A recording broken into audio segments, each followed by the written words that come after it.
dalam jabatan tahun 2025 bidang studi fikih pada Universitas Islam Negeri Mahmud Yunus Batu Sangkar. Saya berasal dari Min 25 Kabupaten Aceh Utara, Provinsi Aceh. Pada kesempatan ini, saya akan melaksanakan praktik mengajar sebagai bagian dari uji kinerja PPG. Dalam praktik ini, saya menggunakan model Project Based Learning yang bertujuan untuk mendorong peserta didik aktif, kreatif, dan terlibat langsung dalam pembelajaran melalui proyek yang bermakna. Semoga praktek mengajar ini dapat berjalan lancar dan menjadi pengalaman berharga bagi saya dan peserta didik. Sekian, selamat menyaksikan video ini.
kita baca. Siapa mau baca lagi?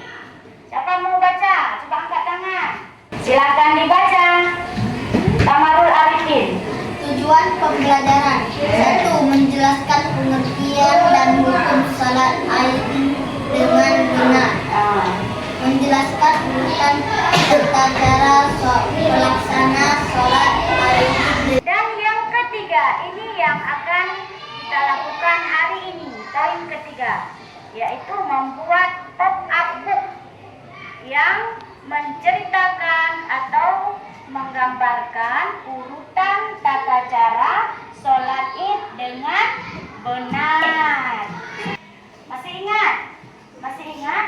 Sholat Id itu sholat sunnah 2 rakaat yang dilaksanakan pada kapan?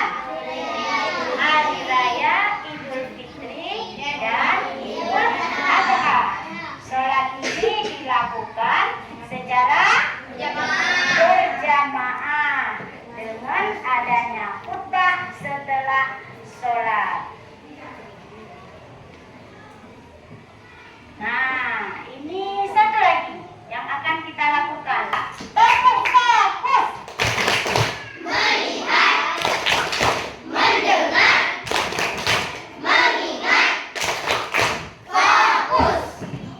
Ada kalanya kita lupa dengan tata cara sholat ini, karena sholat ini dilaksanakan setahun sekali. Untuk itu kami rangkum panduan sholat Idul Fitri dalam video kali ini. Pertama, memulai dengan takbiratul ihram sebagaimana sholat-sholat lainnya. Kedua, bertakbir. Takbir zawaid atau tambahan sebanyak 7 kali takbir selain takbiratul ihram sebelum memulai membaca Al-Fatihah. Allahumma ghfirli warhamni. Maha suci Allah, segala pujian baginya. Tidak ada sesuatunya asalkan di dalamnya berisi pujian pada Allah Ta'ala. Keempat, membaca Al-Fatihah. Dilanjutkan dengan membaca surah lainnya. Surah yang dianjurkan dibaca diantaranya surah Al-A'la pada rakaat pertama. Ada satu contoh pop-up book yang sudah Ibu buat. Nah, sekarang Ibu buka biar kita bisa lihat semua. Bukan yang pertama.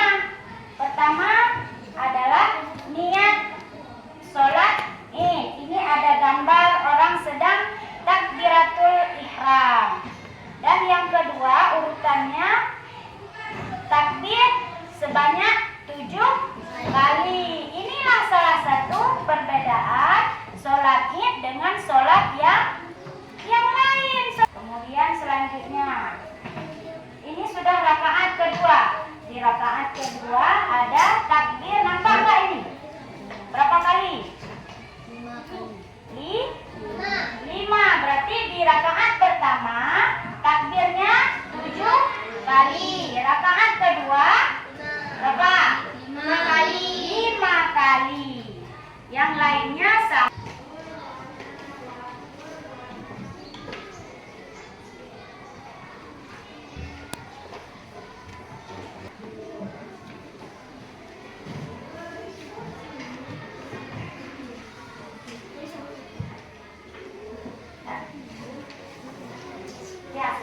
Yang pertama, ya penjelasannya ini LKPD kelompok kita di sini seperti biasa isi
kreatif. Nah, silakan bekerja.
membaca Al-Fatihah dan dianjurkan surat Al-Ghasyiyah atau Al-Qamar. 9. Rukuk. 10. Sujud dan salam dilakukan seperti salat